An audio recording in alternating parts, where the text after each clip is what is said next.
Consider your recent experiences serving child support customers. What is your goal for how you interact with them? Is it to complete each interaction as quickly as possible so you can move to the next customer or the next task waiting for your attention?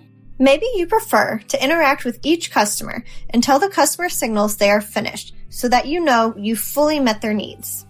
In Missouri Child Support, our goal is to listen to the customer to understand their needs and then efficiently provide high-quality, accurate service and assistance in a kind, courteous, and professional manner before, during, and after our encounter with the customer.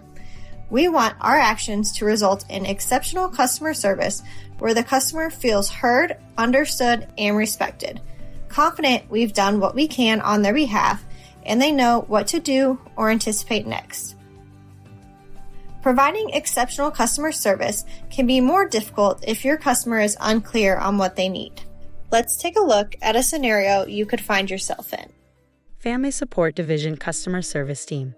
This is Aretha. May I have your name and case number, please? My name is Marty Jones. My case ID is 235689741. Thank you, Marty, for providing me with your updated contact information. How may I help you today? So I got this bill that says I owe money, and I got another thing that says you've contacted my work to take money out of my paychecks. That one had a bunch of papers in with it. Then I got another letter that says you've contacted my work about putting my kids on my insurance. The thing is, I shouldn't owe any child support because both of my sons are living with me, and I already have them on my insurance. Let me ask you a few questions, Marty. Did your sons used to live with their other parent? Yes, they used to live with their mother. And your sons are living with you full-time? Yes, since June 2024. And are they going to continue to live with you, or will they return to living with their mother? No, they're older now and they want to live with me and their mom agreed to this. Do you have any other child support cases other than the one you gave me today? Nope. These are the only 2 kids I've got. I am looking at your child support case and I see everything you spoke about. If your 2 children have been living full-time with you since June 2024 and are going to continue living with you for the foreseeable future, you can request an abatement, which is temporary stopping of your current monthly child support. Do you have some paper and pen to write this down? Our Child Support Customer Service Center professional, Aretha, listened carefully to hear all the details the customer provided and then asked clarifying questions to help determine the customer's needs. If Aretha had responded to each item the customer listed, the bill he received, the income withholding order, the order to enroll, and the dependents living with the PPS, the call would have taken longer to conclude and yet needed the same outcome.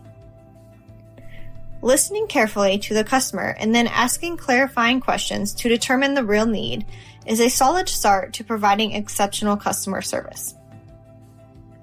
Do you think it's possible to provide exceptional customer service when the customer isn't happy with the service they're receiving? Let's watch as Debbie helps a customer coming into her office. Good afternoon. How may I help you today? This is my ID and my case information. I called you people 2 weeks ago and gave you Reginald's new address and his new employer, but I'm still not getting any child support payments. My kids can't live on air alone. Somebody's got to do something to help me out. Ma'am, please calm down. I will look at your case and see what actions we can take. Really? Ma'am, I have a name. And calm down. I am calm. I can show you what not calm is, so you'll know the difference. I'm tired of not mattering. You people just need to do your jobs. The computer says right here in notes that you called 16 days ago and gave us the address for Reginald and provided his new employer. We are required to verify both pieces of information. The computer also says we told you it can take up to 6 weeks to receive a payment. It's only been 16 days. We have already sent out and received back the address verification. We haven't yet received anything from the employer, but that is in process. You just need to allow time for these things to happen. So, we are doing our jobs, ma'am. There are many ways the child support employee could have worked differently with this customer. First, telling someone to calm down or to not get excited usually has the opposite effect. Instead, address the customer's underlying concerns. Secondly, The child support employee likely conveyed an opinion the customer was being impatient. After all, the computer had notes indicating the customer had been told how long the process might take. Instead of quoting the computer, which is never appropriate, explain the process, what parts are completed, and the next steps. Finally, the child support employee seemed to take the customer's remarks personally by replying, "We are doing our jobs, ma'am." When we take personally what someone else says, we might respond with defensive remarks to correct or rebut the other person. It takes two for a conflict or an argument to be sustained. Even if the other person seems to attack or make personal remarks, remember, this conversation isn't personal. Don't take the bait. Instead, address underlying concerns. Let's try this again. Good afternoon. How may I help you? This is my ID and my case information. I called you people 2 weeks ago and gave you Reginald's new address and his new employer, but I'm still not getting any child support payments. My kids can't live on air alone. Somebody's got to do something to help me out. Thank you for bringing in this information, Cherise. I'm Debbie, and I'm going to look up your case right now and see what we can do. Is the address on your ID your current mailing address? Yes. I appreciate the ID, Cherise, and I've looked at your case. You provided great information about Reginald to us. We have already been able to confirm Reginald's mailing address. We've also been able to confirm he is employed where you indicated. Further, we sent an income withholding order to his workplace and sent a copy to Reginald. That withholding order is for the full monthly support amount Reginald is ordered to pay plus an additional amount so that he can begin to pay back what he owes you for past child support. So when am I going to get paid and how much money will that be? The whole process can take up to 6 weeks. The timing largely depends on the employer's payroll schedule. The employer has 2 weeks to input the order into their payroll system. The withholding should be scheduled for the very next payroll following those 2 weeks. At that payroll, the employer will hold back money from Reginald's paycheck and then send it to the Family Support Payment Center. We receive it, post it to your support order, and then pay you. As to the amount you'll receive, we haven't been able to confirm how much Reginald earns, so I cannot promise you a specific amount. By law, the employer cannot withhold more than 50% of Reginald's paycheck after taxes. So, unless his paychecks are always for the same amount, the amount withheld varies from paycheck to paycheck. Cherise, I see you are set up to receive payments on your SMI1 card.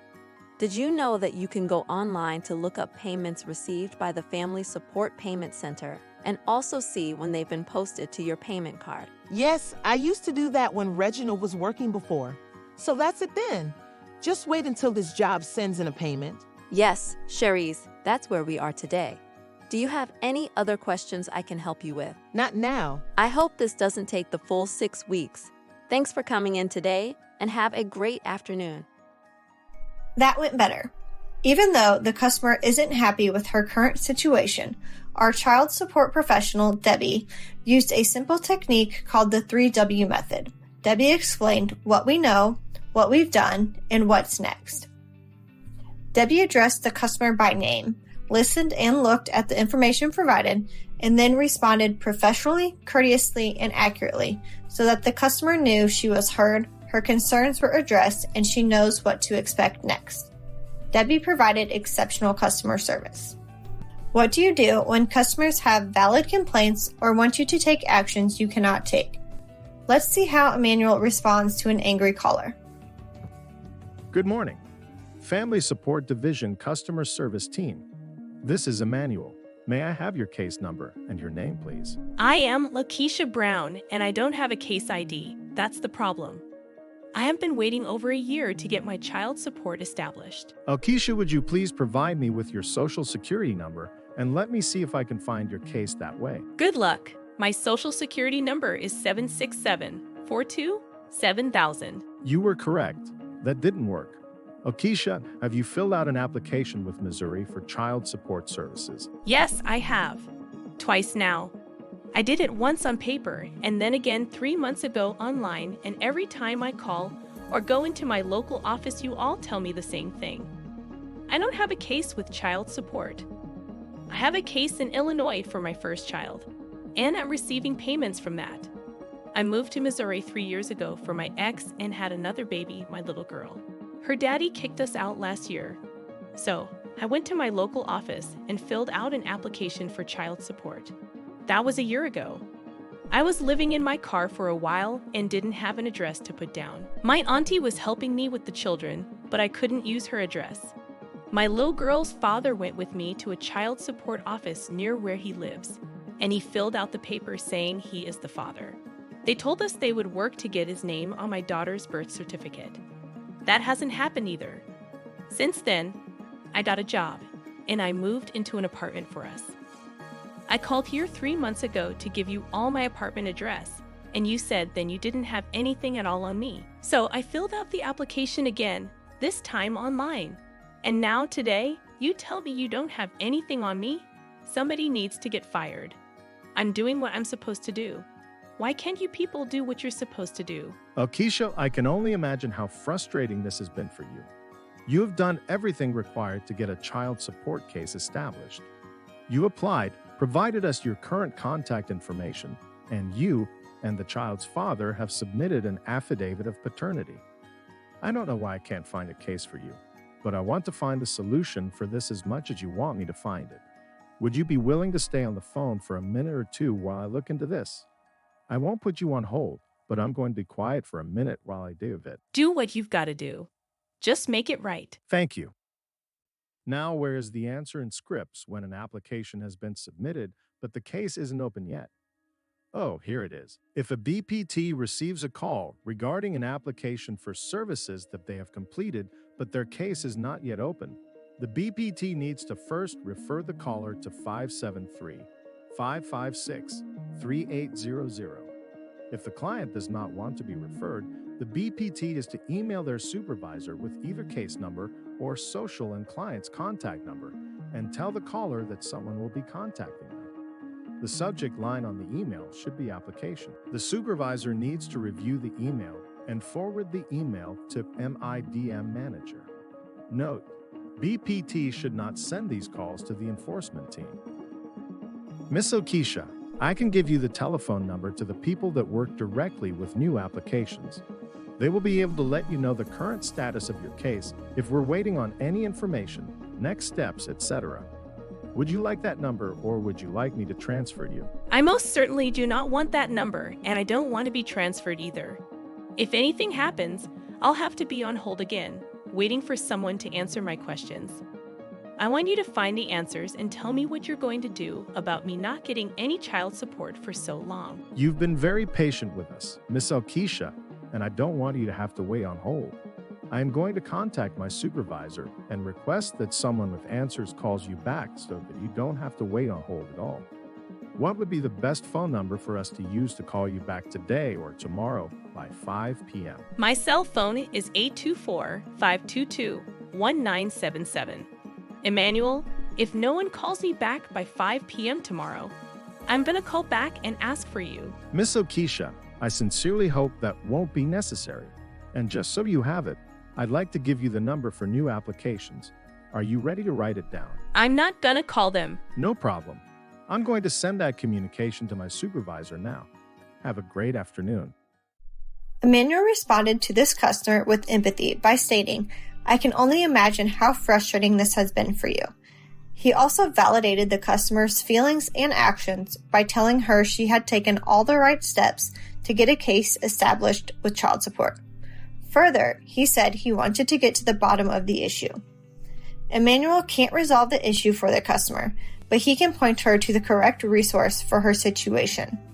Emmanuel attempted twice to give the customer the necessary phone number. When she refused, he remained respectful and kind. Let me point out another tactic used by Emmanuel. When the customer said she would call again and ask for him if she didn't receive a call back from a supervisor, Emmanuel limited his response. He didn't explain the customer wouldn't be able to reach him directly through phoning the call center. Instead, he replied politely that he hoped asking for him wouldn't be necessary. It's often better to not directly address remarks such as these. When should a customer service professional stop trying to serve a customer in a kind, courteous, and professional manner? Is it when the customer yells? uses foul language? How about when the customer resorts to name-calling, demeaning comments, or makes gender, ethnic, or racial slurs? The truth is, it's never okay to be unkind, discourteous, or unprofessional.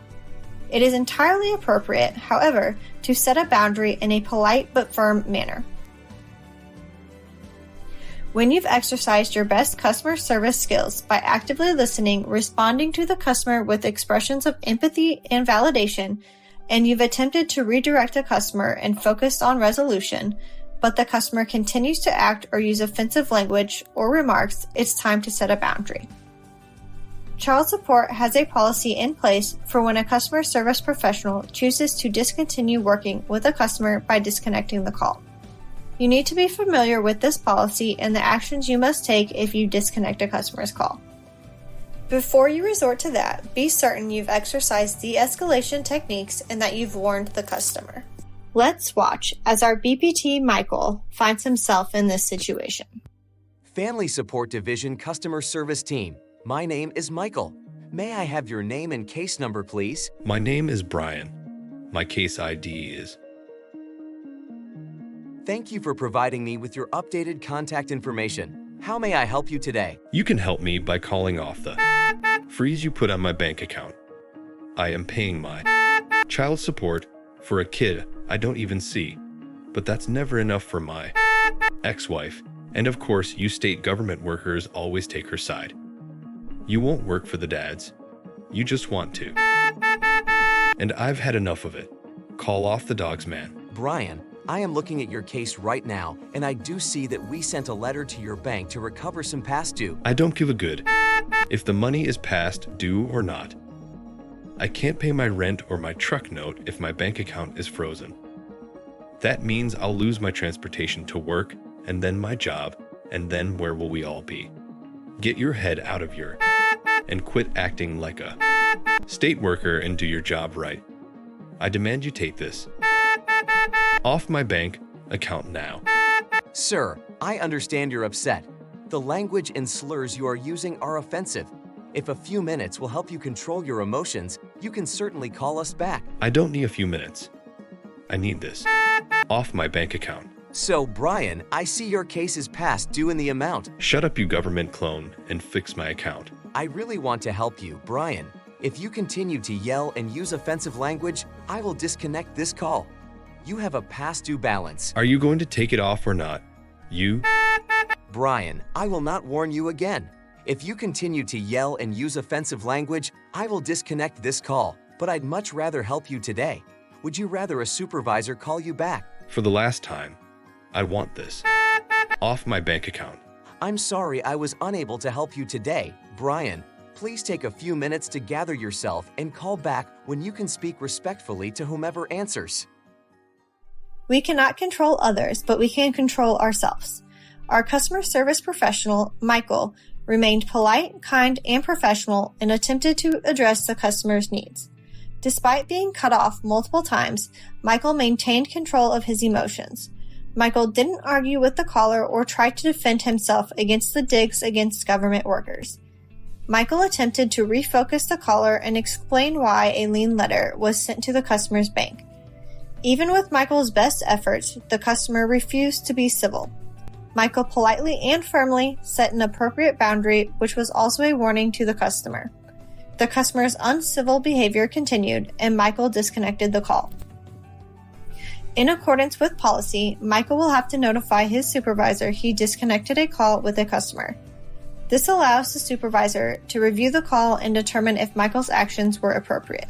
Remember, in Missouri Child Support, we want our actions to result in exceptional customer service, where the customer feels heard, understood, and respected. They are confident we've done all we can on their behalf, and they know what to do or anticipate next. We can achieve this by actively listening to the customer to understand their needs, and then we provide high-quality, accurate service efficiently, kindly, politely, and professionally. You may wish to ask your trainer or supervisor for recommendations on customer service training resources if you need to further develop your customer service skills. Thank you for watching.